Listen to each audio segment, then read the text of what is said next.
Welcome to Leanne's Little Art Chats, the podcast where I chat about art and creativity. My name is, that's right, Leanne, and I'm your host. I'm an unprofessional and inconsistent artist who's just trying to learn and hopefully get better. I started sharing my art journey on YouTube and eventually realized I might as well start a podcast too, so here we are. Today, I'd like to share some gentle reminders with anyone who is struggling with their art. Maybe you feel like you're not very good or you're just not growing, and hopefully these will help you keep things in perspective. This is the third episode of the podcast. If you listened to episodes 1 and or 2, you know that these little essays I'm inserting into the podcast were previously published on my YouTube channel. I will probably do one more episode where I have one of these pre-recorded essays, which is not a problem if you haven't seen the videos. If you are a subscriber and you've already watched these, I do apologize for the repetition. But I wanted to mention this again because I want you to know I am thinking about how I want to go forward with this. Ideally, I would like to make it so that if you are a podcast listener, you can also check out my YouTube videos without feeling like you're going to hear the same thing again, or vice versa. If you're a YouTube subscriber, you can listen to the podcast and not feel like I'm just rehashing the same old stuff. Or if I do continue to use the essays from YouTube on the podcast, I might put them at the end of the podcast so that if you are a YouTube subscriber, you can listen to any news or updates or whatever else I'm talking about that wasn't posted to the channel. And then if you want, you can tune out at the end. Again, I'm just bringing it up so you won't think I'm going to be having the same stuff all the time. Although, like I said, maybe I might reuse some things occasionally, but again, I put it at the end of the episode. Also, if you have questions for me about art or my art, or just are interested in a specific topic for the podcast that you would like me to explore, let me know. I appreciate questions, and I'd also love to know what you're doing.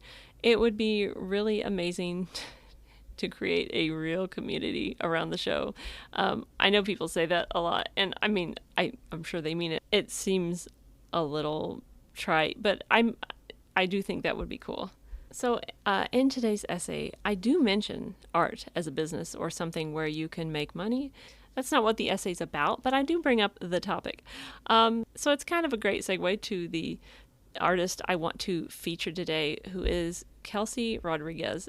She's an oil painter, and her work is really beautiful, but she's also pretty notable for her art business advice. She has a ton of great videos on growing your following, growing an art business, etc. She's very pleasant to listen to, and her advice is very realistic and it's very genuine feeling. It doesn't feel salesy. There's nothing wrong with sales, but you know what I mean.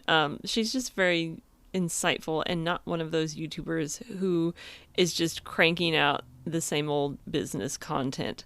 I really appreciate her vibe. So if you don't know about her already, I would check her out and look into what she has, because I find her to be pretty inspiring. Also, I want to mention now, I talked about another artist in the last episode, and I'm mentioning Kelsey.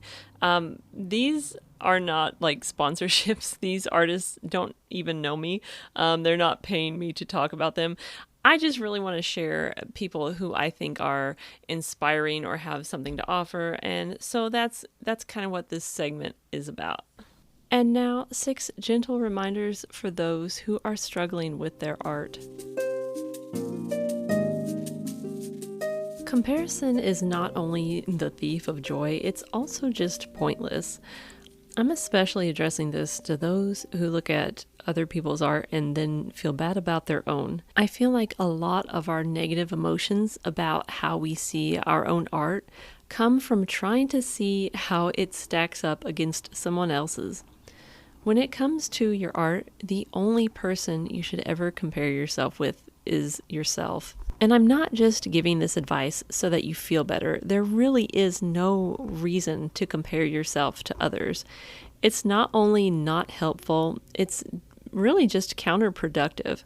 While it's fine to look at an artist's artwork and aspire to maybe work like them one day or reach their skill level, I don't think it's reasonable to compare your work to theirs and decide that yours isn't any good just because it's not like theirs. Aside from the fact that you and that artist are two totally different individuals living different lives, you each have a unique past and experiences, and you have no idea of the hours or practice that went into creating that other artist's piece. It's also very likely that you don't know about all their failures and ugly pieces because people usually don't share that. The only really productive or helpful comparison of artwork is when you're comparing your own work to itself. Then you can see how you've grown and changed. Growth is not always linear or even visible. This is something that can feel especially frustrating, I think, because one day we're doing okay, and then we might get a little better, and then we might whip out a real masterpiece, and then try to do it again, and it ends up looking like garbage. So then we feel very discouraged, like we have lost any skill we thought we had. But the truth is, I think with so many things, but especially with art, growth is not a straight, predictable path. It's not always apparent.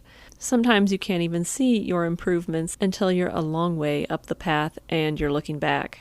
Sometimes you need to just keep going, practicing, and sometimes you might need to take a break. But if you continue ahead, you will grow even if it doesn't feel like it in the moment. My next piece of advice is to not cover up your ugly art or so-called ugly art. Now, if you are trying to create a finished work of art, I'm not saying you shouldn't keep trying to work on it until you have it just right.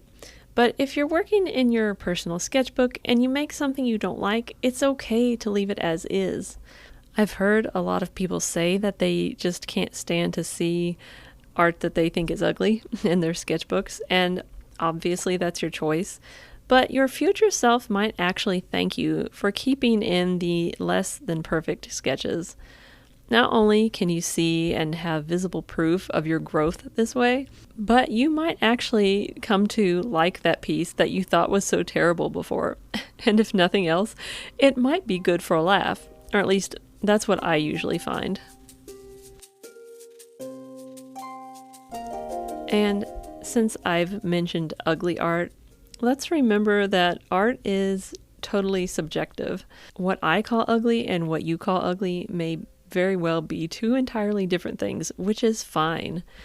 This came up a lot in the comments on my messy sketchbook video. A number of people said that they thought messy sketchbooks were aesthetic, which is fine, but it seemed as though maybe one or two people were even in some way seeking permission to create an aesthetic sketchbook in that way, and basically it just made me realize that sometimes people can lose sight of the fact that when it comes to art, each person can decide what's good or bad or ugly. So when I talk about good, bad, ugly, or aesthetic art, you totally get to decide what that means for you. There is no one definitive answer. Remember to enjoy art for its own sake.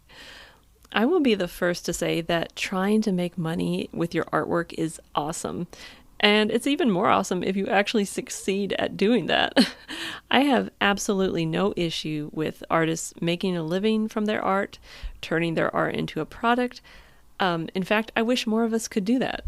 But I do think sometimes the pursuit of either money or fame or whatever can make us forget the reasons we probably started creating in the first place. Just the thought that you can pick up a pencil or paint or medium of your choice and create your own world is basically pretty incredible. There may be times when you feel less than enchanted with the whole process of creating art, and that's totally normal and fine. And you can have a million other motivations for creating, which is also fine. But I think it's important that you have that love of the process itself if you want to continue creating and finding fulfillment in your art, especially during those times when you may not be making any money from it or even getting those likes. And since I touched on creating art as a means of income, I also want to say that it's very true. Trying to please everyone will only lead to work that doesn't truly resonate with anyone. Don't worry if somebody doesn't like your work. Somebody else will. Also, don't assume that people won't like your work. Too often, I think we try to decide for others what they are going to like or not like, and we really won't know until they tell us. So make the work that you want to make and that's meaningful to you, and there will be others who are moved by it as well.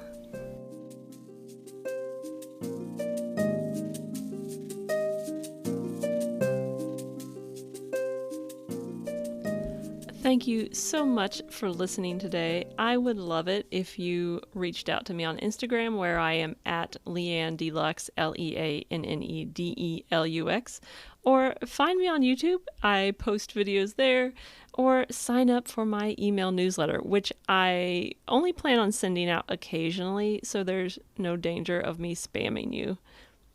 Links to my social media pages and anything else I mentioned will be included in the show notes. If you enjoyed the show, I hope you'll consider leaving a review or sharing it with your friends, and I hope you'll listen again soon, and in the meantime, please take care.